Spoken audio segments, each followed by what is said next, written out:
Hi aspirants. இன்றைக்கி நம்ம இந்த வீடியோவில் என்ன பார்க்க போகிறோம்னா சிந்து சமவெளி நாகரிகம். இது பார்க்குறதுக்கு முன்னாடி இந்த யூபிஎஸ்சி ஸ்கைலைன் ஹை அப்படிங்கிற யூடியூப் சேனலை சப்ஸ்கிரைப் பண்ணி வச்சுக்கோங்க. ஏன்னா இனி அடுத்தடுத்து குரூப் எக்ஸாம்ஸ்க்கு தேவையான எல்லா வீடியோஸுமே அப்லோட் ஆக போகுது. ஸோ எல்லோரும் சேர்ந்து எக்ஸாம் எழுதலாம், நல்லா படிப்போம். ஃபர்ஸ்ட்டு இந்த சிந்து சமவெளி நாகரிகம் அதை பற்றி தான் பார்க்க போகிறோம். 6th புக்கில் இருக்குது இந்த லெசன். இந்த லெசன் ஆரம்பிக்கும் போதே உலகின் தொன்மையான நாகரிகங்கள் என்னென்னு சொல்லி கொடுத்துருக்காங்க. சீன நாகரிகம், மெசபடோமிய நாகரிகம், சிந்து வெளி நாகரிகம், எகிப்து நாகரிகம், அது எல்லாமே என்ன இயர்க்குள்ள அப்படிங்கிறதும் கொடுத்துருக்காங்க. சீன நாகரிகம் 1700 to 1122, சிந்து சமவெளி நாகரிகம் 3300 to 1900, எகிப்து நாகரிகம் 3100 to 1100, மெசபடோமிய நாகரிகம் 3500 to 2000. ஸோ இதில் இருக்கிற இயர்ஸு, இந்த கிமுவா கிபியா, பொது ஆண்டுக்கு முன்பா பின்பா, இது எல்லாமுமே நல்லா கிளியராக பார்த்துக்கணும். அது மட்டும் இல்லாமல் அந்த இயர்ஸையுமே நல்லா பார்த்துக்கணும். இது எம்சிக்யூவில் கேட்க வாய்ப்பு இருக்குது. ஓகேவா? இந்த மேலே இப்போ 4 நாகரிகம் சொன்னேன் இல்லையா, இந்த 4 நாகரிகமுமே நதிக்கரை நாகரிகம். இது கூட கேட்க வாய்ப்பு இருக்குது, நதிக்கரை நாகரிகமா என்னன்றது. ஸோ காலக்கோடுமே கொடுத்துருக்காங்க இங்கே, அதுவுமே நம்ம பார்த்துக்கலாம். மேலே சொன்னால் அதே விஷயந்தான் கீழே இந்த காலக்கோடில் மென்ஷன் பண்ணியிருக்காங்க. ஸோ ஆரம்பத்தில் பீப்புள்ஸ் எல்லாருமே குரூப்பாக வாழ்ந்துட்டு இருந்தாங்களாமா. அந்த குரூப்பில் இருந்து தான் ஒரு சொசைட்டியே உருவாச்சு. பின்னாடி தான் அது வளர்ந்து ஒரு நாகரிகம் அப்படின்னு மாறுச்சு. தொடக்கத்தில் மக்கள் எல்லாருமே குழுவாக இருந்தாங்க. அந்த குழு எல்லாமே சமுதாயமாக மாறுச்சு. அந்த சமுதாயம்தான் பின்னாடி வளர்ந்து காலப்போக்கில் நாகரிகமாக மாறுச்சு. மக்கள் ஏன் நதிக்கரையில் குடியேறினாங்க அப்படின்னா, மக்கள் நதிக்கரையை தான் அவங்க வாழ்கிற பிளேஸாக சூஸ் பண்ணாங்க. என்னென்ன ரீசன்ஸ்க்கு அப்படின்னா, ஏன்னா அங்கே தான் நல்ல மண் இருக்கும், வளமான மண் இருக்கும். அது மட்டும் இல்லாமல் பீப்புள்ஸ்க்கு தேவையான நல்ல குடி தண்ணீர் கிடைக்கும். ஆடு மாடு வளர்க்குறவங்களுக்கு அது தண்ணிக்கு மற்றபடி எல்லாத்துக்குமே அது யூஸ்ஃபுல்லாக இருக்கும். போக்குவரத்துக்கு ஏற்ற வழியாக இருந்துச்சு. டிரான்ஸ்போர்ட்டேஷனுக்கு அந்த நதிக்கரை ஓரமாக இருந்ததுன்னா ஒரு ஊருக்கும் இன்னொரு ஊருக்கும் போயிட்டு வர்றது கூட ரொம்ப ஈஸியாக இருந்துச்சு. அதனால தான் பீப்புள்ஸ் எல்லாமே இந்த நதிக்கரை ஓரத்தில் குடி போனாங்க. ஸோ இந்த கான்செப்ட் கிளியரா? நெக்ஸ்ட்டு ஹரப்பா, புதையுண்ட நகரம். ஹரப்பா நகரத்தின் இடிபாடுகளை முதல்ல சார்லஸ் மேசன் அப்படிங்கிற ஆங்கிலேயர் தான் அவரோட நூலில் சொல்கிறாரு. ஹரப்பா நாகரிகத்தோட இடிபாடுகள் என்னென்ன இருந்துச்சு அப்படிங்கிறத சார்லஸ் மேசன் அப்படிங்கிறவர் தான், அவர் ஒரு ஆங்கிலேயர். அவர் தான் அவரோட புக்கில் எக்ஸ்பிளைன் பண்ணுறாரு. அதுக்கடுத்தது இந்த சார்லஸ் மேசன் இந்த ஈஸ்ட் இந்தியன் கம்பெனியில் ஒரு வேலை செஞ்ச ஒரு படை வீரர், ஆராய்ச்சியாளரும் கூட. அவர் இப்போது பாகிஸ்தானில் இருக்கிற இந்தியாவோட வடமேற்கு பகுதியை பார்வையிட்ட போது ஒரு சில செங்கல் இருக்கிறத கவனிக்கிறாரு. ஓகேவா? ஸோ இப்போது இந்த பேராகிராஃபில் என்ன பார்த்தோம்? ஹரப்பா நாகரிகத்தோட இடிபாடுகளில் முதல்ல அவரோட புக்கில் சொன்னது யாருன்னா சார்லஸ் மேசன். இவர் ஒரு ஆங்கிலேயர். அவரோட புக்கில் சொல்கிறாரு ஹரப்பா நாகரிகத்தை பற்றி. ஃபஸ்ட்டு இவர் ஈஸ்ட் இந்தியன் கம்பெனியில் ஒரு படை வீரராக இருக்கார். அவர் ஒரு ஆராய்ச்சியாளரும் கூட. இப்போது பாகிஸ்தானில் இருக்கிற இந்தியாவோட வடமேற்கு பகுதியை அவர் பார்க்க வராரு. பார்க்க வரும்போது அதில் செங்கல் திட்டுக்கள்லாம் இருக்கிறத பார்க்குறாரு. செங்கல்லாம் இருக்கிறத பார்க்குறாரு. அந்த பாலடைஞ்சு போன அந்த செங்கல் கோட்டையெல்லாம் அது பார்க்குறதுக்கு பெரிய பெரிய சுவரோட பெரிய பெரிய கோபுரம்லாம் இருக்கிற மாதிரி இருக்குது. அது ஒரு மலை மேலே இருக்குது, ஒரு மலை மேலே கட்டி வச்சுருக்காங்க அப்படின்னு அவர் அவரோட புக்கில் சொல்கிறாரு. இதுதான் ஹரப்பா இருந்ததுக்கான ஃபஸ்ட்டு ஹிஸ்டாரிக்கல் எக்ஸாம்பிள் அப்படின்னு சொல்கிறாரு. அடுத்தது கிபி 1856 இந்த பொறியாளர்கள் லாகூர்லேருந்து கராச்சிக்கு ரயில் பாதை அமைக்கிறாங்க. லாகூர்லேருந்து கராச்சிக்கு ரயில் பாதை எந்த இயரில் அமைச்சாங்க, எந்த ஊர்லேருந்து எந்த ஊருக்கு ரயில் பாதை அமைச்சாங்கன்றது கூட கேட்பாங்க. ஓகேவா? 1856 தான் இன்ஜினியர்ஸ் எல்லாமே லாகூர்லேருந்து கராச்சிக்கு ஒரு ரயில் ரோடு வந்து உருவாக்குறாங்க. அப்போது அந்த ரயில் ரோடு போடுறதுக்கு நிலத்த தோண்டும்போது அங்கே வந்து நிறைய சுட்ட செங்கற்கள் வந்து இருக்கிறத பார்க்குறாங்க. ஓகேவா? அப்போது அந்த சுட்ட செங்கல் எல்லாம் பார்க்கும்போது அதோட இம்பார்ட்டன்ஸ் அந்த பீப்புள்ஸ் வந்து புரிஞ்சிக்காம அந்த ரயில் பாதைக்கு நடுவில் போடுறாங்க இல்லையா அந்த கல், அதுக்கு பதிலாக இந்த செங்கல் எல்லாத்தையுமே யூஸ் பண்ணிட்டாங்க. அடுத்தது கிபி 1920 இந்த தொல்பொருள் ஆய்வாளர்கள் ஹரப்பாவும் மொகஞ்சதாரோ நகரங்கள் எல்லாத்தையுமே வந்து ஆராய்ச்சி பண்ண ஆரம்பிக்கிறாங்க. அப்போது ரொம்ப நாள் மறைஞ்சு இருந்த அந்த ஹரப்பா மொகஞ்சதாரோ நகரத்தோட எஞ்சிய பகுதி எல்லாமே உலகத்துக்கு கொண்டு வந்து காமிக்கிறாங்க. 1924 இந்தியன் தொல்பொருள் ஆய்வுத்துறையின் இயக்குனர் ஜான் மார்ஷல் இந்தியன் தொல்பொருள் ஆய்வாளர் கூட யார் அப்படின்னு சொல்லி கேட்பாங்க. 1924 இந்தியன் தொல்பொருள் ஆய்வுத்துறையின் இயக்குனர் யார் அப்படின்னு கேட்பாங்க. யார்? John Marshall. இவர் தான் ஹரப்பாக்கும் மொகஞ்சதாராவுக்கும் நடுவில் வந்து ஒரு காமனான இதெல்லாமே இருக்குது, அம்சம் இருக்குது அப்படிங்கிறத கண்டுபிடிச்சது. காமனான ஹரப்பாக்கும் மொகஞ்சதாராவுக்கும் நடுவில் பொதுவான அம்சங்கள் இருப்பதை கண்டறிஞ்சது யார் அப்படின்னும் கேட்பாங்க. இது ரெண்டுமே ஒரு பெரிய நாகரிகத்தை சேர்ந்த வெவ்வேறு பகுதிகள் அப்படிங்கிற ஒரு முடிவுக்கு வராரு.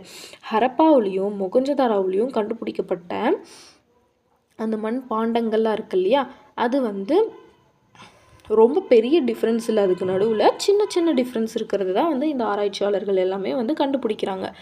ஸோ இந்த ஹரப்ப நாகரிகம் அப்படிங்கிறது மொகஞ்சதாராவை விட ரொம்ப பழசு அப்படிங்கிற ஒரு முடிவுக்கும் வந்துடுறாங்க. ஓகேவா? அடுத்தது இந்த நாகரிகம் அப்படிங்கிற சொல் வந்து லத்தீன் மொழியிலிருந்து அந்த சிவிஸ் அப்படிங்கிற மீனிங் கொடுக்கும். இந்த சிவிஸ் அப்படின்றது வந்தது தான் இந்த நாகரிகம். இதோட பொருள் வந்து நகரம் அப்படிங்கிறது. நகரம்னாலும் நாகரிகம்னாலும் ஒன்று தான். லத்தீனில் இதை வந்து சிவிஸ் அப்படின்னு சொல்லுவோம்.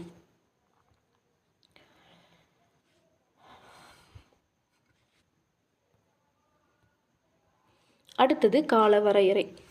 இதோட புவி எல்லை என்ன? தெற்கு ஆசியா. காலப்பகுதி வெண்கல காலம் வந்து 3300 to 1900. இது எல்லாமே நம்ம இப்போ சிந்துவெளி நகரத்தை பற்றி தான் பார்த்துட்ருக்கோம். ஸோ சிந்துவெளி நகரத்தோட காலம் என்னன்னு கேட்பாங்க, வெண்கல காலம். அதோட புவி எல்லை என்ன? தெற்கு ஆசியா. அது மட்டும் இல்லாமல் இது எப்படி இந்த இயரை வந்து கால்குலேட் பண்ணாங்கன்னா கதிரியக்க கார்பன் வயது கணிப்பு முறை மூலம் முடிவு செய்யப்பட்டது. இது எல்லாமே நம்ம சயின்ஸில் படிச்சிருப்போம். கதிரியக்க கார்பன் வயது கணிப்பு முறை அப்படின்ட்டு அந்த மெத்தட் மூலியமாக தான் இந்த இயரை வந்து கண்டுபிடிச்சிருக்காங்க.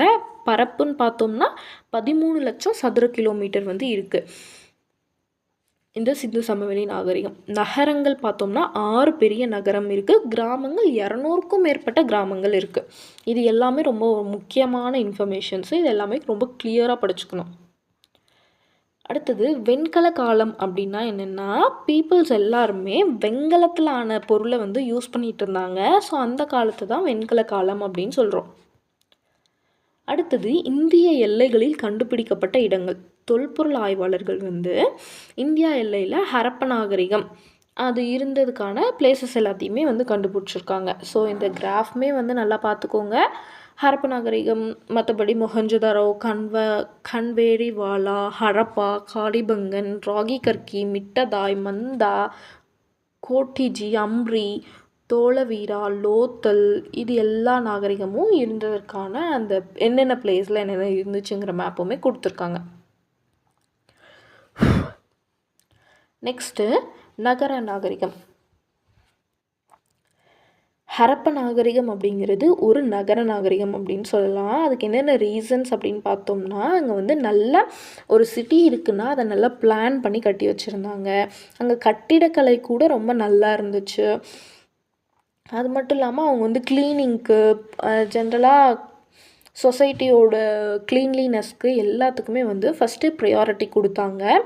அடுத்தது நல்ல எடைக்கற்கள், அளவீடுகள், வெயிட்ஸ் அண்ட் மெஷர்மெண்ட்ஸ் எல்லாமே பக்காவாக இருந்துச்சு. அடுத்தது விவசாயம் மற்றும் கைவினை தொழில்களுக்கான திடமான அடித்தளம். அக்ரிகல்ச்சர் பண்ணாங்க. இந்த கிராஃப்ட் ஐடியாஸ் அந்த பிஸ்னஸும் கூட பண்ணிகிட்டு இருந்தாங்களாமா. அடுத்தது ஹரப்ப நாகரிகத்தின் தனித்தன்மை. இந்த சிந்துவெளி நாகரிகத்தோட சிறப்பம்சமே வந்து அவங்களோட நகரம் வந்து ரொம்ப நல்லா பிளான் பண்ணி கட்டி வச்சுருந்தாங்களாமா. சிறப்பம்சம் கூட என்னென்னு கேட்பாங்க. திட்டமிட்டப்பட்ட நகர அமைப்பு. இந்த நகரம் வந்து 2 டைப்ஸாக வந்து பிளான் பண்ணி கட்டியிருக்காங்க. ஓகேவா? அதில் 2 பிளேசஸ் இருக்குது, 2 டைப்ஸ் இருக்குது. ஒன்று மேல் நகர அமைப்பு, இன்னொன்று கீழ் நகர அமைப்பு. மேல் நகர அமைப்பில் நகரத்துக்கு மேற்கு பகுதி வந்து கொஞ்சம் அதிகமாக ஹைட்டாக இருக்கும். அது வந்து கோட்டை அப்படின்னு சொல்லுவாங்க. அதுக்கு கீழே மேல் நகர அமைப்பில் பெரிய நகரத்தோட மேற்கு பகுதி வந்து உயரமாக இருக்கும். அதை வந்து கோட்டைன்னு சொல்லுவாங்க. அதில் வந்து நகர நிர்வாகிகள் வந்து யூஸ் பண்ணிக்கிட்டாங்க. அங்கே வந்து பெரிய குளம் இருந்துச்சு, தானிய களஞ்சியம் கூட இருந்துச்சு. இதுவுமே ரொம்ப முக்கியமான விஷயம். பெருங்குளம் எங்கே இருந்துச்சு, தானிய களஞ்சியம் எங்கே இருந்துச்சு அப்படின்னு சொல்லி கேட்பாங்க. நெக்ஸ்ட்டு கீழ்நகர அமைப்பு. நகரத்தோட கிழக்கு பகுதியில் ஒரு தாழ்வான பிளேஸ் இருக்குது. அது வந்து அந்தளவுக்கு ஹைட் இல்லை. இது வந்து ரொம்ப அதோட ஏரியா வந்து ரொம்ப அதிகம். அதில் அங்கே தான் வந்து காமன் பீப்புள்ஸ் எல்லாமே வந்து வாழ்ந்துட்டு இருந்தாங்க. அடுத்தது மெஹர்கர் சிந்துவெளி நாகரிகத்துக்கு முன்னோடி. சிந்துவெளி நாகரிகத்துக்கு முன்னோடி என்னன்னு கேட்பாங்க. மெஹர்கர் அப்படிங்கிறது ஒரு புதிய கற்கால மக்கள் வாழ்ந்த ஒரு இடத்த தான் மெஹர்கர் அப்படின்னு சொல்லுவோம். இது பாகிஸ்தான் நாட்டில் பலுச்சிஸ்தான் மாநிலத்தில் போலன் ஆற்று பள்ளத்தாக்கில் அந்த வேலியில் வந்து இருக்குதாமா. மெஹர்கர் அப்படிங்கிறது புதிய கற்கால மக்கள் வாழ்ந்த ஒரு இடம். இது பாகிஸ்தான் நாட்டில் பலுச்சிஸ்தான் மாநிலத்தில் போலன் ஆற்று பள்ளத்தாக்கில் வந்து இருக்குது. இது தொடக்க கால மனிதர்கள் வாழ்ந்ததாக கண்டறியப்பட்ட இடங்களில் ஒன்று. ஆரம்பகட்ட மனிதர்கள் எல்லாமே இங்கே வந்து வாழ்ந்தாங்க. மக்கள் வந்து அக்ரிகல்ச்சர் பண்ணாங்க, ஆடு மாடு மேய்ச்சாங்க. அதுக்கான எக்ஸாம்பிள்ஸ் எல்லாமே வந்து இங்கே வந்து கிடச்சிருக்கு. கிமு பொது ஆண்டுக்கு முன்னாடி 7000 ஒட்டிய காலத்திலேயே மெஹர்கரில் நாகரிகத்துக்கு முந்தைய வாழ்க்கை நிலவியதாக தொல்லியல் சான்றுகள் கிடைக்கப்பட்டுள்ளன. இந்த 7000 அந்த வருஷத்துக்கு முன்னாடியே வந்து மெஹர்கரில் அந்த நாகரிகத்துக்கும் முன்னாடி ஒரு வாழ்க்கை வந்து இருந்துச்சு. அதுக்கான சான்று வந்து கிடைச்சிருக்கு. அடுத்தது தெருக்களும் வீடுகளும். இதில் தெருக்கள் வந்து சட்டக அமைப்பை வந்து வச்சுருந்துச்சாமா. சட்டக அமைப்பில் வந்து இருந்துச்சு தெருக்கள். தெருக்கள் வந்து நேராக இருந்துச்சு. வடக்கு தெற்காகவும் கிழக்கு மேற்காகவும் அந்த தெருக்கள் வந்து கண்டினியூஸாக போயிட்டு இருந்துச்சு. ஒன்று செங்கோணத்தில் வெட்டிக்கிற மாதிரி இந்த தெருக்கள் வந்து கட்டி வச்சுருந்தாங்க. அதில் ரோட்ஸ் எல்லாமே ரொம்ப அகலமாகவும் அதோட எட்ஜஸ் எல்லாமே ரொம்ப வளைஞ்சும் இருந்துச்சு. வீடுகள் தெருக்களின் 2 ஓரங்களிலும் வந்து சீராக அமைக்கப்பட்டு இருந்தன. ஒரு தெரு இருக்குன்னா முன்னாடியும் சரி, இந்த ரைட்லேயும் சரி, லெஃப்ட்லேயும் சரி வீடு எல்லாமே ரொம்ப நல்லா சீராக வந்து அமைச்சு வச்சுருந்தாங்க. நெக்ஸ்ட்டு வீடுகளில் தெருவோட 2 ஓரங்களிலும் அந்த வீடு வந்து சீராக அமைச்சு வச்சுருந்தாங்கங்கிறது சொல்லிட்டேன். இந்த வீடு இருந்தாலுமே அந்த ஒரு வீட்டிலையே ஒரு அடுக்கு இந்த மாதிரி 2 அடுக்கு மாடி எல்லாமே கட்டி வச்சுருந்தாங்க. அப்போவே நிறைய வீடுகளில் நிறைய ரூம்ஸ் இருந்துச்சு. ஒரு முற்றம், ஒரு கிணறு இதெல்லாமே இருந்துச்சு. ஒவ்வொரு வீட்லேயுமே டாய்லெட்டும் இருந்துச்சு, பாத்ரூமும் இருந்துச்சு. அங்கே இருக்கிற வீடு எல்லாமே சுட்ட செங்கற்களால் வந்து கட்டி வச்சுருந்தாங்க. அது மட்டும் இல்லாமல் சுண்ணாம்பு கலவையும் வந்து சேர்த்து கட்டி வச்சுருந்தாங்க. அதான் இந்த சன்லைட்டில் வந்து காய வச்ச அந்த செங்கற்கள் கூட அந்த வீடு கட்டுறதுக்கு யூஸ் பண்ணியிருந்தாங்க. பெரும்பாலான செங்கற்கள் வந்து ஒரே மாதிரி அளவு. இப்போ எப்படி நம்ம இந்த காலத்தில் யூஸ் பண்ணுற செங்கல் எல்லாமே ஈக்குவலான சைஸஸில் தானே இருக்கும். மோஸ்ட் ஆஃப் த செங்கல் வந்து சீரான அளவுகளாகவே தான் இருந்துச்சு. கூரைகள் எல்லாமே சமதளமாக இருந்துச்சு. நெக்ஸ்ட்டு அரண்மனையோ வழிபாட்டு தலமோ இருந்ததை வந்து தீர்மானிக்கக்கூடிய சான்றுகள் எதுவுமே இல்லை. அந்தளவுக்கு அரண்மனையோ சாமி கும்பிட்றதுக்கு அந்த கோவிலோ எதுவும் இருந்த அளவுக்கு எந்த ஒரு எக்ஸாம்பிளுமே வந்து கிடைக்கல. கட்டடம் வந்து கட்டுறதுக்கு ஏன் சுட்ட செங்கற்கள் யூஸ் பண்ணுறாங்க அப்படின்னா, ஏன்னா அதுதான் வந்து ரொம்ப ஸ்ட்ராங்காக இருக்கும், நிலச்சி நிற்கும், நெருப்பு கூட வந்து தாங்குறது அதுதான். அது மட்டும் இல்லாமல் அது வந்து தண்ணியில் கரையாது. அதனால தான் கட்டடம் கட்டுறதுக்கு சுட்ட செங்கற்களை வந்து யூஸ் பண்ணாங்க. நெக்ஸ்ட்டு கழிவுநீர் அமைப்பு. இதில் கழிவுநீர் அமைப்பு எப்படி இருந்துச்சு அப்படின்னா, ஏறத்தாழ எல்லா நகரத்துலேயுமே வந்து அந்த டிச்சு அப்படிங்கிறது வந்து க்ளோஸில் இருந்துச்சு. ஓகேவா? நீர்வடிகால் அமைப்பு இருந்தது. அது எல்லாமே வந்து செங்கல்ல வச்சு கட்டியிருந்தாங்க. கல் தட்டைகளை வச்சு மூடி வச்சுருந்தாங்க. கல்லை வச்சு மூடி வச்சுருந்தாங்க.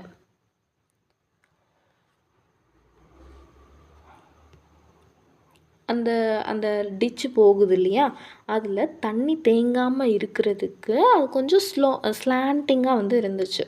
மென்மையான சரிவை வந்து வச்சுருந்துச்சாமா.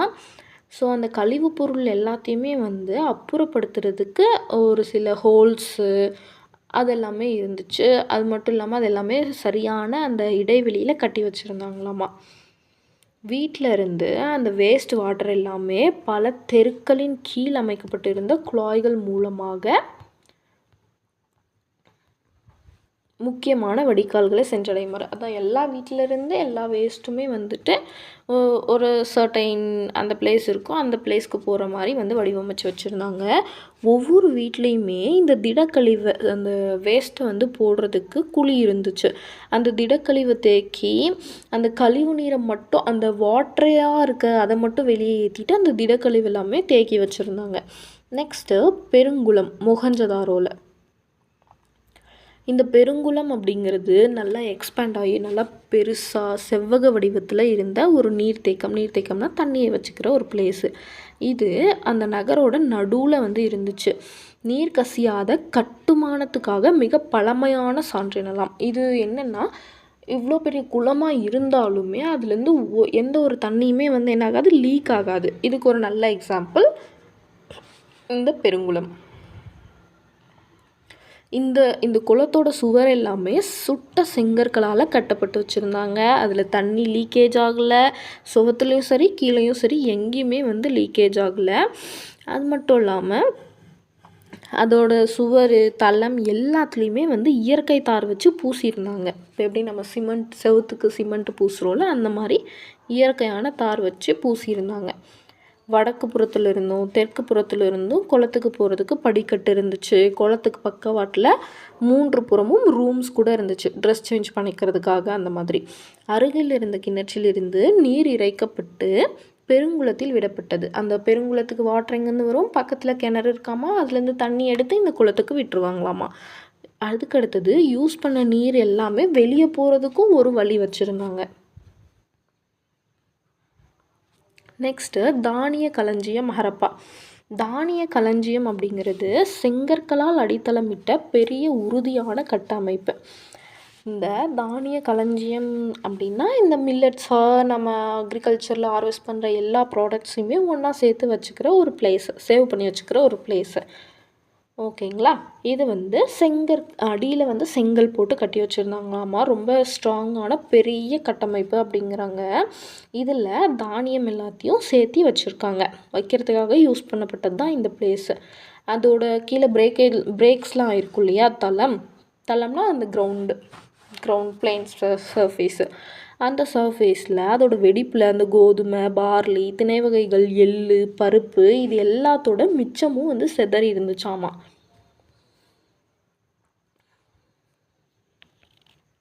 இந்த செங்கல்ல கட்டப்பட்ட அந்த தானிய களஞ்சியம் ஒன்று ஹரியானா மாநிலத்தில் ராகி கற்கியில் கண்டுபிடிச்சி வச்சுருக்காங்க. இது வந்து முதிர்ச்சியடைந்த ஹரப்பா காலத்தை சேர்ந்தது அப்படின்னு மென்ஷன் பண்ணியிருக்காங்க. இந்த பாக்ஸில் இருக்கிறதுமே எல்லாம் ஒரு முக்கியமான பாயிண்ட்டு தான். இதையும் நல்லா தெரிஞ்சு வச்சுக்கோங்க, கிளியராக எக்ஸாமில் கேட்க வாய்ப்பு இருக்குது. அடுத்தது மாபெரும் கட்டிடங்கள். மொஹஞ்சதாரோவில் இருந்த இன்னொரு மிகப்பெரிய பொது கட்டிடம் இந்த கூட்ட அரங்கு. எப்படி நம்ம ஆடிட்டோரியம்னு சொல்கிறோம் அந்த மாதிரி. இதில் 20 தூண்கள் 4 வரிசைகளை கொண்டு பறந்து விரிந்த கூடம். ஓகே, 20 தூண்கள் வந்து 4 வரிசையில் இருந்துச்சாமா. பெரிய பிளேஸ் இது. அடுத்தது வணிகம் மற்றும் போக்குவரத்து. ஹரப்பா மக்கள் எல்லாருமே வந்து பெரிய பெரிய ட்ரேடர்ஸாக இருந்தாங்க, வணிகர்களாக இருந்தாங்க. அவங்க வந்து நல்லா தரமான ஒரு வெயிட்ஸ் அண்ட் மெஷர்மெண்ட்ஸை தான் வந்து யூஸ் பண்ணாங்க. எதுக்குன்னா இந்த திங்ஸோடைய நீளத்தை அளவிடுறதுக்கு, அதோட அளவிடுறதுக்கு அவங்க வந்து எப்படி வச்சுருந்தாங்கன்னா, அளவு எல்லாமே இப்போ எப்படி ஸ்கேலில் 1 சென்டிமீட்டர் 2 சென்டிமீட்டர் இருக்குது, அந்த மாதிரி அளவு குறித்து குச்சியை வந்து வச்சுருந்தாங்களாமா. ஓகேவா? அவர்கள் சக்கர வண்டிகளை பயன்படுத்தினர். அந்த மாட்டு வண்டி அந்த மாதிரி பயன்படுத்தினாங்க. ஆரக்கால் இல்லாத திடமான சக்கரங்களை பயன்படுத்தினர். ஓகே. மெசபடோமியாவுடன் விரிவான கடல் வணிகம் நடைபெற்றிருந்தது. இதுக்கும் மெசபடோமியாவுக்கும் அந்த கடல் வணிகம் வந்து இருந்திருக்கு. சிந்துவெளி முத்திரைகள் எல்லாமே இப்போ இருக்கிற ஈராக்கு, குவைத்து, சிரியா அந்த பகுதிகளை குறிக்கிற அந்த பண்டைய மெசபடோமியாவில் உள்ள சுமேர் பகுதிகளில் கிடைத்துள்ளமை இதை உறுதிப்படுத்துகிறது. மெசபடோமியா கூட வந்து கடல் வணிகம் நடைபெற்றிருந்திருக்கு. இந்த சிந்துவெளி முத்திரைகள் ஈராக்கு, குவைத்து, சிரியா அந்த பிளேசஸில் மென்ஷன் பண்ணுற அது எல்லாமே எங்கே இருக்காமா, சுமேர் பகுதியில் வந்து கிடச்சிருக்கு அப்படிங்கிறாங்க. சுமேரியாவின் அக்காடிய பேரரசிற்குட்பட்ட அரசன் நாரம். அக்காடிய பேரரசுன்னு ஒன்று இருக்குது. அதோட அரசன் வந்து நாரம். சுமேரியாவில் நாரம் சின் அப்படிங்கிறவர் சிந்துவெளி பகுதியில் உள்ள மெலுக்கா என்னும் இடத்தில் இருந்து அணிகலன் வாங்கியதாக நாரம் சின் குறித்த காவியத்தில் குறிப்பிடப்பட்டுள்ளது. ஒரு காவியத்தில் சிந்துவெளி நாகரிகத்தில் இருக்க மெலுக்கா அப்படிங்கிற பிளேஸில் இருந்து நான் வந்து ஜுவல்ஸ் வாங்கியிருக்கேன் அப்படின்னு ஒரு பாட்டில் குறிச்சிருக்காங்களாமா. போக்குவரத்திற்கு காளைகளை பயன்படுத்தினர். இப்போ எப்படி நம்ம பஸ்ஸு, லாரி யூஸ் பண்ணுறோம், அந்த மாதிரி காளைகளை தான் அப்போ வந்து யூஸ் பண்ணியிருக்காங்க. அடுத்தது, பாரசீக வளைகுடா மற்றும் மெசபடோமியாவில் கண்டுபிடிக்கப்பட்டதை போன்று உருளை வடிவ முத்திரைகள் சிந்துவெளி பகுதியிலும் காணப்படுகின்றன. என்ன, இந்த பாரசீக வளைகுடா, மெசபடோமியாவில் எல்லாமே வந்து உருளை வடிவில் ஒரு முத்திரை கிடச்சிருக்காமா. அது எப்படி இருக்குது, சிந்துவெளி பகுதியிலையும் இருக்குது. இது இந்த இரு பகுதிகளுக்கும் இடையில் வணிகம் நடைபெற்றதை காட்டுகிறது. ஓகே, இங்கே இருக்கிறது அங்கேயே இருக்குன்றதுனால ஸோ இது ரெண்டுத்துக்கும் நடுவில் ட்ரேடிங் நடந்திருக்குங்கிறத வந்து மென்ஷன் பண்ணுது. நெக்ஸ்ட்டு, கப்பல் கட்டும் தளம் லோத்தல். இப்போ இருக்கிற குஜராத்தில் லோத்தலில் கப்பல் கட்டும் மற்றும் செப்பனிடும் தளம் ஒன்று கண்டுபிடிக்கப்பட்டுள்ளது. இது அவர்கள் மேற்கொண்ட கடல் வணிகத்தை உறுதிப்படுத்துகிறது. ஓகே, செப்பனிடும் தளம்னு ஒன்று கண்டுபிடிச்சிருக்காங்களாமா. இதில் தான் வந்து அவங்க கடல் வணிகம் வந்து நடைபெற்றிருக்கு அப்படிங்கிறத வந்து கன்ஃபார்ம் பண்ணுறாங்க. லோத்தல் அப்படிங்கிற இடத்துல குஜராத்தில் சபர்மதி அப்படிங்கிற ஆற்றுக்கு பக்கத்தில் ஒரு துணையாறு கரையில் இது வந்து இருக்குது. லோத்தல் அப்படிங்கிற இடம் வந்து எங்கே இருக்குன்னா குஜராத்தில் சபர்மதி ஆற்றுக்கு பக்கத்தில் ஒரு துணையாற்றோட கரையில் வந்து இருக்குது. நெக்ஸ்ட்டு, மொஹஞ்சதாரோ தலைவர். இவர் வந்து உட்கார்ந்த நிலையில் ஒரு ஆண் சிலை மொஹஞ்சதாரோவில் இருக்கிற ஒரு கட்டிடத்திலிருந்து கண்டுபிடிச்சிருக்காங்க. அதோட நெற்றியில் வந்து ஒரு தலைப்பட்டடையுடனும் வலது கை மேல் பகுதியில் ஒரு சிறிய அணிகலனுடனும் காணப்படுகிறது. நெத்தியில் ஒரு தலைப்பட்டடை அது இருக்குது, வலது கையில் வந்து ஒரு அணிகலன் இருக்குது. அதன் தலைமுடியும் தாடியும் நன்றாக ஒழுங்குபடுத்தி காணப்படுகிறது. இப்போ எப்படி நம்ம ஹேர் ஸ்டைலிஸ்ட் கிட்டலாம் பண்ணி நம்ம எல்லாமே ஸ்டைல் பண்ணிக்குவோம், அந்த மாதிரி நல்லா முடி வெட்டி தாடி எல்லாமே கரெக்டாக ஒழுங்குபடுத்தி வச்சுருக்காங்களாமா. காதுகளுக்கு கீழ் காணப்படும் இரு துளைகள் தலையில் அணியப்படும் அணிகலனை காது வரை இணைக்க ஏற்படுத்தப்பட்டிருக்கலாம். ஓகே, தலையிலிருந்து காது வரைக்கும் ஜுவல்லரிஸ் வந்து போட்டிருக்காங்க. இடது தோல் பூக்கள் மற்றும் வளையங்களின் வடிவமைப்பில் அலங்கரிக்கப்பட்ட மேலங்கியால் மூடப்பட்டுள்ளது. இந்த டயக்ராமில் இருக்குது பாருங்கள். இந்த இது ஷால் மாதிரி இருக்கு இல்லையா, அதில் பூவெல்லாம் போட்டிருக்கு. அது வலது கையில் போட்டு மூடி வச்சுருக்கோம் அப்படின்னு சொல்லியிருக்காங்க. இது போன்ற வடிவமைப்பு அப்பகுதியில் உள்ள மக்களால் இன்றளவும் பயன்படுத்தப்படுவது குறிப்பிடத்தக்கது. இன்றைக்குமே இந்த மாதிரி டிசைன்ஸ் எல்லாமே அவங்க வந்து பண்ணிகிட்ருக்காங்களாமா. நெக்ஸ்ட்டு, தொழில்நுட்பம். சிந்துவெளி நாகரிக மக்கள் தரப்படுத்தப்பட்ட எடைகள் அளவீடுகளை உருவாக்கினர். ஓகே, இவங்க வந்து கரெக்டான தரமான வெயிட்ஸும் மெஷர்மெண்ட்ஸும் யூஸ் பண்ணிக்கிட்டு இருக்காங்க. குஜராத் மாநிலத்தில் லோத்தலில் கண்டுபிடிக்கப்பட்ட தந்தத்திலானால ஒரு அளவுகோல் வந்து கிடச்சிருக்கு. அது வந்து 1704 மில்லிமீட்டர் வரை சின்ன சின்ன அளவீடாக வந்து இருக்காமா. அதில் அதன் சமகாலத்திய நாகரிகங்களில் கண்டுபிடிக்கப்பட்ட அளவுகோல்களில் இதுதான் மிகச்சிறிய பிரிவாகும்.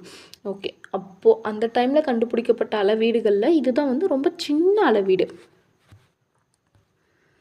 அடுத்தது மனிதர்களால் முதலில் கண்டுபிடிக்கப்பட்ட மற்றும் பயன்படுத்தப்பட்ட உலோகம் எது? செம்பு. மனுஷங்க ஃபஸ்ட்டு கண்டுபிடிச்சது செம்பு. அது ஃபஸ்ட்டு யூஸ் பண்ண உலோகம் எதுன்னு கேட்டாலுமே செம்பு தான். மொகஞ்சதாரோவில் வெண்கலத்தாலான ஒரு பெண் சிலை வந்து கிடச்சிருக்கு, சின்ன ஒரு சிலை. அதோட பேர் நடன மாது அப்படின்னு மென்ஷன் பண்ணியிருக்காங்க. ஓகேவா? இந்த சிலையை பார்த்த சர் ஜான் மார்ஷல் வந்து முதல்ல இந்த சிலையை வந்து நான் பார்த்தபோது இது வரலாற்றுக்கு முந்தைய காலத்தின் உருவாக்க முறையை சார்ந்தது என்று நம்புவதற்கு கடினமாக இருந்தது. அதான் வரலாற்றுக்கு முன்னாடி காலத்தில் வந்து இந்த சிலையை செஞ்சுருக்காங்கன்னு அவருக்கு நம்புறதுக்கே ரொம்ப கஷ்டமாக இருந்துச்சாமா. ஏன்னா அந்த மாதிரி அவங்க வந்து நல்லா பண்ணி வச்சுருந்தாங்க. ஓகேவா? அது வந்து பண்டைய கால மக்களுக்கு கிரேக்க காலம் வரை தெரியவில்லை இது என்னன்ட்டு. இவை ஏறத்தாழ 3000 ஆண்டுகளுக்கு முற்பட்டதாக இருக்கலாம்.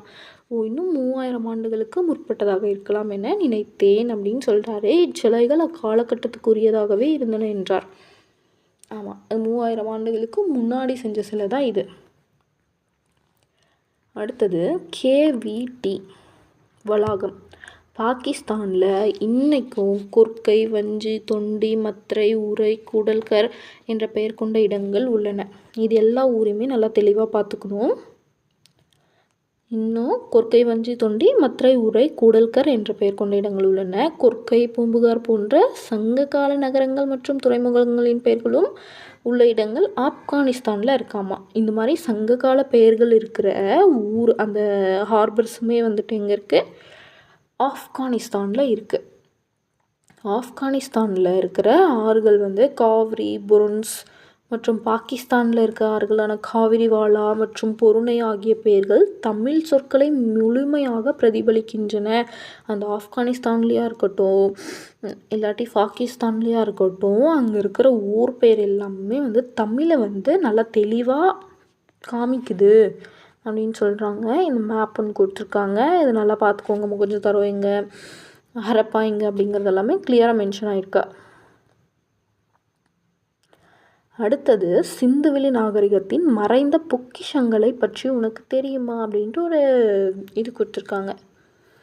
பழங்கால எழுத்துக்களை படிப்பதன் மூலம் அக்கால நாகரிகத்தை நாம் அறிந்து கொள்ளலாம். ஆனால் சிந்துவெளி எழுத்துக்களை இன்று வரை நம்மால் புரிந்து கொள்ள முடியவில்லை.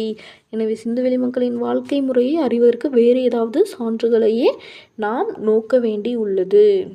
என்னென்னா அந்த காலத்து எழுத்துக்களை படிக்கிறது மூலிமா அந்த காலத்தோட நாகரிகத்தை நம்ம வந்து தெரிஞ்சுக்கலாம். ஆனால் இந்த சிந்துவெளியில் அந்த எழுதியிருக்காங்க, அது என்னென்னு நம்மளால் இன்னுமே புரிஞ்சுக்க முடியல. அந்த மக்களோட வாழ்க்கை முறையை பற்றி தெரிஞ்சுக்கிறதுக்கு நம்ம வேறு ஏதாவது சான்றுகள் வந்து பார்க்கணுமா அப்படின்னு கேட்டிருக்காங்க. உடை ஃபஸ்ட்டு ட்ரெஸ்ஸிங்கு. அவங்க என்ன பண்ணாங்க? காட்டன் ட்ரெஸ்ஸை தான் வந்து அதிகமாக யூஸ் பண்ணாங்க. அங்கே வந்து கண்டுபிடிக்கப்பட்ட நூலை சுற்றி வைப்பதற்கான சுழல் அச்சுக்கள் மூலம் அவர்கள் நூற்கவும் செய்திருக்கின்றனர் என்று தெரிகிறது. ஓகே, அந்த நூலை சுற்றி வைக்க ஒரு அச்சு இருக்காமா, அது எல்லாமே கூட கண்டுபிடிச்சிருக்காங்க. அது மூலியமாக தான் அவங்க வந்து காட்டன் ட்ரெஸ் யூஸ் பண்ணியிருக்காங்கிறதையும் நம்ம கண்டுபிடிச்சிருக்கோம். கம்பளி ஆடைகளும் உபயோகப்படுத்தப்பட்டன. இந்த பெட்ஷீட் ஆட்டம் இருக்கும் இல்லையா, அந்த மாதிரி ட்ரெஸ்ஸஸ் கூட போட்டுட்டு இருந்தாங்களாமா. நெக்ஸ்ட்டு அன்பும் அமைதியும். குடியிருப்புகள் தரைமட்டத்திலிருந்து நன்கு உயர்த்தப்பட்ட தளங்களில் கட்டப்பட்டிருந்தன. ஓகே, இப்போ தரையிலிருந்து கொஞ்சம் ஹைட்டான பிளேசஸில் வீடு கட்டியிருந்தாங்களாமா. சிந்துவெளி மக்கள் அமைதியான வாழ்க்கை வாழ்ந்திருப்பதாகவே தோன்றுகிறது. இவங்க என்னென்னா ரொம்ப சைலண்ட்டாக தான் வாழ்ந்துட்டுருக்காங்க. ஏன்னா அவங்கக்கிட்ட படை இருந்ததுக்கான எந்த ஒரு ஆதாரமுமே இல்லை. சில ஆயுதம் மட்டும்தான் அங்கேருந்து கிடச்சிருக்கு. அவர்கள் அவங்களோட பணக்கார வாழ்க்கை எப்படி காமிக்கிறாங்கன்னா, அவங்களோட ஆடைகளில் அவங்க எக்ஸ்பென்சிவான நகை போட்டுக்கிறது, அவங்களோட நகரத்தை பார்த்தாலே தெரியும் அவங்க எப்படி நல்லா இருந்திருக்காங்க அப்படிங்கிறது. அவங்களோட நகர வாழ்க்கை மூலயமா தான் வந்து அவங்க வந்து வெளியே காமிச்சிக்கிட்டாங்க. அணிகலன்கள்னால் 2 பேருமே வந்து நகைகள் எல்லாமே விரும்பி போட்டுக்கிட்டாங்க அந்த காலத்தில். என்னென்ன அணிகலன்கள்னால் கழுத்தணிகள், கையணிகள், வளையல்கள், மோதிரம், காதணி, காலணி முதலியவற்றையும் அணிந்திருந்தனர். தங்கம், வெள்ளி, தந்தம், சங்கு, செம்பு, சுடுமண், விலையுயர்ந்த கற்களால் அணிகலன்கள் செய்யப்பட்டிருந்தன. இது மூலியமாக தான் வந்து ஜுவல்லரிஸ் எல்லாமே பண்ணியிருக்காங்க. ஓகேவா? அடுத்தது ஒரு முக்கியமான விஷயம், இதை திரும்பி கொஷின் பேப்பரில் கேட்டுகிட்டே இருக்காங்க. சிந்துவெளி மக்கள் இரும்பு மற்றும் குதிரையை பற்றி அறியவே இல்லை. எதை பற்றி அறியவில்லை அப்படின்னு சொல்லியும் கேட்பாங்க. சிந்துவெளி மக்கள் இரும்பு பற்றியும் தெரிஞ்சுக்கல, குதிரை பற்றியும் தெரிஞ்சுக்கல. லாஸ்ட் குரூப் 4 எக்ஸாமில் கூட இந்த கொஷின் வந்திருந்தது. சிந்துவெளி மக்கள் ஆபரணம் செய்ய சிவப்பு நிற மணிக்கற்களை பயன்படுத்தினர். கார்னிலியான் அப்படிங்கிற சிவப்பு கலரில் இருக்க மணிக்கற்களை தான் இவங்க பயன்படுத்தினாங்க. அவர்களை நிர்வகித்தது யார்? நகர திட்டமிடலை நிர்வகிக்கவும், வணிகத்தை மேம்படுத்தவும், நகரத்தில் அமைதியை நிலைநாட்டவும், வடிகால் அமைப்பை பராமரிக்கவும் ஒரு அதிகார மையம் இருந்திருக்க வேண்டும். இது எல்லாத்தையுமே மெயின்டைன் பண்ணுறதுக்கு ஒரு மையம் இருந்திருக்கணும் அப்படின்னு வரலாற்று ஆராய்ச்சியாளர்கள் எல்லாமே நம்புகிறாங்க. அடுத்தது தொழில். சிந்துவெளி மக்களின் முதன்மையான தொழில் பற்றி எதுவும் தெரியவில்லை. அவங்க என்ன முக்கியமாக வேலை செஞ்சுட்டு இருந்தாங்கன்னு தெரியல. இருந்தாலும் அவங்க அக்ரிகல்ச்சர், இந்த ஆர்ட் அண்ட் கிராஃப்ட் ஒர்க்ஸு, பானை செய்கிறது, ஜுவல்லரி செய்கிறது, இந்த மாதிரி வேலை எல்லாத்தையுமே செஞ்சுருக்காங்கங்கிறது தெரியுது. அங்கே அவங்க ட்ரேடிங்கும் பண்ணியிருக்காங்க, வணிகம் பண்ணியிருக்காங்க. யார் கூடனா இந்த கைவினை கலைஞர்கள் கூட எல்லாமே இருந்திருக்காங்கங்கிறது தெரியுது. அடுத்தது ஆடு மாடும் மேய்ச்சிருக்காங்க. கால்நடை வளர்ப்பும் அவர்களுக்கு தொழிலாக இருந்தது. அவர்கள் சக்கரத்தின் பயனையும் அறிந்திருந்தனர். இந்த பானை செய்கிறதுக்கு ஒரு சக்கரம் இருக்கு இல்லையா, அதோட யூஸ் கூட தெரிஞ்சிருக்காங்க. நெக்ஸ்ட் என்னென்னா மட்பாண்டங்கள். இந்த மட்பாண்டங்கள் எல்லாமே சக்கரங்களை கொண்டு தான் உருவாக்கியிருக்கின்றனர். இந்த சக்கரத்து வழியாக அந்த மட்பாண்டங்கள் எல்லாத்தையுமே உருவாக்கிட்டு அது எல்லாத்தையுமே தீயில் போட்டு சுட்டுட்டாங்க. மட்பாண்டங்கள் எல்லாமே சிவப்பு வண்ணத்தில் இருந்துச்சு. தீயில் சுட்டதுனால அது சிகப்பாக இருந்துச்சு. அதில் கருப்பு வண்ணத்தில் அழகிய வேலைப்பாடுகள், இந்த டிசைன்ஸ் எல்லாமே போட்டிருந்தாங்க கருப்பு கலரில். அங்கு கிடைத்த உடைந்த பானை துண்டுகள் விலங்குகளின் உருவங்களுடன் வடிவியல் வடிவமைப்புகளுடனும் காணப்படுகின்றன. அங்கே கிடைச்ச பானை துண்டு எல்லாமே விலங்கோட உருவத்துலேயும், அதுக்கடுத்தது இந்த ஜாமெட்ரிக் ஷேப்ஸ்லாம் இருக்கு இல்லையா, அதுலேயும் இருந்துச்சாமா. அடுத்தது சமய நம்பிக்கை. சிந்துவெளி மக்களின் வழிபாடு மற்றும் அவர்களின் மத நடைமுறைகள் பற்றிய எந்த ஒரு ஆதாரமும் கிடைக்கவில்லை. அவங்க எதை சாமியாக கும்பிட்டாங்க, எதையாவது ஃபாலோ பண்ணாங்களா அப்படிங்கிறது எதுவுமே கிடைக்கலையாமா. அங்கே கிடைக்கப்பெற்ற அந்த பெண் சிலைகள் மூலமாக தான் சிந்துவெளி மக்களுக்கிடையே தாய் தெய்வ வழிபாடு இருந்திருக்கலாம் அப்படிங்கிறது தெரியுது. ஓகே, பெண் சிலை இருக்குன்னா அவங்க தாயை தெய்வமாக வழிபட்டிருக்காங்க அப்படிங்கிறதும் தெரிஞ்சுக்க முடியுது. நெக்ஸ்ட்டு கலைத்திறன். பொம்மை வண்டிகள், தலையையும் கால்களையும் அசைக்கக்கூடிய பசு பொம்மைகள். ஓகே, தலை அசைகிற மாதிரி, கை கால் அசைகிற மாதிரி பசு பொம்மைகள், களிமண் பந்துகள், சிறிய பொம்மைகள், சிறிய களிமண் குரங்கு, சுடுமண் பொம்மைகள், கொட்டைகளை குறிக்கும் அணில் பொம்மைகள், மண்ணால் ஆன நாய்கள், நடமாடும் ஆண் பொம்மை, இது எல்லாமே கிடச்சிருக்காமா. சுடுமண்ணால் செய்யப்பட்ட பல்வேறு வகையான பொம்மைகள் மக்களின் விளையாட்டு மற்றும் பொழுதுபோக்கு ஆர்வத்தை காட்டுகிறது. அவங்க விளையாடுறதுக்கு, ப்ளே பண்ணுறதுக்கோ, அவங்க என்டர்டெயின்மெண்ட்டுக்குமே ரொம்ப ஆர்வமாக இருந்திருக்காங்கங்கிறது இந்த பொம்மைகள் மூலியமாக நம்மளுக்கு தெரியுது. ஹரப்ப நாகரிகத்திற்கு நடந்தது என்ன? கிமு 1900 ஆண்டில் ஹரப்ப நாகரிகம் சரிய தொடங்கியது. ஹரப்ப நாகரிகம் டவுன் ஆக ஆரம்பிச்சிச்சு. அதுக்கு என்னென்ன காரணமாக இருந்திருக்கலாம் அப்படின்னா, அது ஆற்று ஓரம் இருந்ததுனால அதோட நகரங்களில் ஏதாவது அந்த ஃப்ளட்டு மாதிரி வந்திருக்கலாம், வெள்ளப்பெருக்கு ஏற்பட்டிருக்கலாம். அது கூட அவங்க அழிஞ்சதுக்கு காரணமாக இருக்கலாம். இல்லாட்டி என்விரான்மெண்ட், சுற்றுச்சூழல் காரணமாக இருக்கலாம். அதோட சேஞ்சஸ், சுற்றுச்சூழல் மாற்றம், யாராவது இல்லாட்டி படையெடுத்து அவங்கள அழிச்சிருக்கலாம். இல்லாட்டி நேச்சுரல் டிசாஸ்டர்ஸ் நடந்திருக்கலாம். அடுத்தது காலநிலை மாற்றம், கிளைமேட்டிக் சேஞ்ச் நடந்திருக்கலாம். காடு எல்லாமே அழிஞ்சு போயிருக்கலாம். அதனால் அவங்க சாப்பிட்றது எதுவும் இல்லாமல் சத்துருக்கலாம். தொற்று நோய் தாக்குதல், இல்லாட்டி ஏதாவது ஒரு பெரிய நோய் எல்லோரும் செத்துருக்கலாம். அப்படின்னு இவங்க அழிஞ்சு போனதுக்கு இதுதான் காரணம் அப்படின்னு யாரும் தெளிவாக சொல்லலை. இதெல்லாம் காரணமாக இருக்குங்கிறத சொல்லியிருக்காங்க. முதல் எழுத்து வடிவம் சுமேரியர்களால் தான் உருவாக்கப்பட்டது. அடுத்தது கதிரியக்க கார்பன் வயது கணிப்பு முறை தொல்லியல் ஆய்வாளர்களுக்கான தரப்படுத்தப்பட்ட முறை. கார்பன் கதிரியக்க ஐசோடோப் ஆன கார்பன் 14 பயன்படுத்தி ஒரு பொருளின் வயதை அறியும் கதிரியக்க கார்பன் முறை அல்லது கார்பன் 14 முறை என்று அழைக்கப்படுகிறது. ஓகே, ஒரு பொருளோட வயசை கண்டுபிடிக்கிறதுக்கு யூஸ் பண்ணுற மெத்தட் தான் கார்பன் முறை, இல்லாட்டி கார்பன் 14 முறை அப்படின்னு சொல்லுவோம். மொகஞ்சதாரோவில் தொல்பொருள் ஆராய்ச்சி நடைபெறும் இடம் உலக பாரம்பரிய தலமாக யுனெஸ்கோ அமைப்பால் தேர்ந்தெடுக்கப்பட்டுள்ளது. ஓகேவா, இதுவுமே தெரிஞ்சுக்க வேண்டிய முக்கியமான விஷயம் தான். மொகஞ்சதாரோவில் தொல்பொருள் ஆராய்ச்சி எல்லாமே நடைபெறுது இல்லையா, அந்த இடத்த உலக பாரம்பரிய தலம் அப்படின்னு நம்ம யுனெஸ்கோ வந்து சூஸ் பண்ணியிருக்காங்க. நெக்ஸ்ட்டு, சிந்துவெளி நாகரிகம் பொதுவான உண்மைகள். உலகின் மிக பழமையான நாகரிகத்தில் ஒன்று சிந்துவெளி நாகரிகம். பழமையான 4 நாகரிகங்களில் பெரிய அதோட ஏரியாவே ரொம்ப பெருசாக இருக்கிறது எதுனாவும் இந்த சிந்துவெளி நாகரிகம் தான். உலகின் முதல் திட்டமிடப்பட்ட நகரங்கள். எல்லா நகரமுமே சிட்டிஸுமே பிளான் பண்ணி கட்டி வச்சுருந்தாங்க. முதல் திட்டமிடப்பட்ட நகரம். மேம்படுத்தப்பட்ட சுகாதாரம் வடிகால் அமைப்பு இருந்துச்சு. அதான் அந்த டிச்சு அந்த மாதிரி எல்லாமே இருந்துச்சு. சுத்தம் மற்றும் சுகாதாரம் பற்றிய உணர்வு மேலோங்கி இருந்தது. அந்த டிச்சு க்ளோஸ் பண்ணியிருக்கிறதா இருக்கட்டும், திடக்கழிவு எல்லாமே வந்து சேவ் பண்ணிவிட்டு மீதி அந்த வாட்டரியாக இருக்கிறதெல்லாம் வெளியே அனுப்புறதா இருக்கட்டும், இந்த மாதிரி எல்லாத்தையுமே பிளான் பண்ணி பண்ணாங்க. ஸோ இதோட இந்த லெசன் முடிஞ்சது. நெக்ஸ்ட்டு 9th சிந்து சமவெளி நாகரிகம் பற்றி ஒரு சில டீட்டெயில்ஸ் எல்லாமே வந்து இன்னும் கொஞ்சம் தெளிவாகவும் பெருசாகவும் கொடுத்துருப்பாங்க. அதை வந்து நாளைக்கு நம்ம வந்து பார்க்கலாம். ஸோ நாளைக்கு அந்த லெசன் பார்க்குற வரைக்கும் இந்த லெசன் கிளியராக எல்லாருமே படிங்க. டெய்லி இந்த ஜூலையில் எக்ஸாம் வர்றதுக்குள்ளே ஓரளவுக்கு முடிஞ்ச அளவுக்கு எல்லா போர்ஷன்ஸையுமே நம்ம வந்து கம்ப்ளீட் பண்ணுற மாதிரி பார்க்கலாம். ரெகுலராக கன்சிஸ்டன்சியாக படிச்சுட்டே இருந்தால் தான் எக்ஸாமில் நல்ல மார்க் வாங்கி நம்மளால் ஜாபில் ப்ளேஸ் ஆக முடியும். ஸோ நம்மளோட சேனலை சப்ஸ்கிரைப் பண்ணிக்கோங்க, லைக் பண்ணிக்கோங்க. உங்களோட ஃப்ரெண்ட்ஸ் யாராவது குரூப் எக்ஸாம்ஸ்க்கு படிக்கிறாங்க அப்படின்னா ஒரு நல்ல குயிக் ரிவிஷனுக்காக, இல்லாட்டி பஸ்ஸில் போகும்போதோ காரில் போகும்போதோ கேட்டுட்டு போகிறதுக்காகவாவது இந்த வீடியோவை அனுப்புங்க. அவங்க காதில் கேட்டு படிச்சுக்கிட்டோம். இல்லாட்டி தமிழ் அவ்வளோக்கு படிக்க தெரியாதுங்கிறவங்களும் படித்து காதில் கேட்டு தெரிஞ்சுக்கிட்டோம். ஸோ நம்ம வீடியோவை சப்ஸ்கிரைப் பண்ணுங்கள், சப்போர்ட் பண்ணுங்கள். தேங்க்யூ.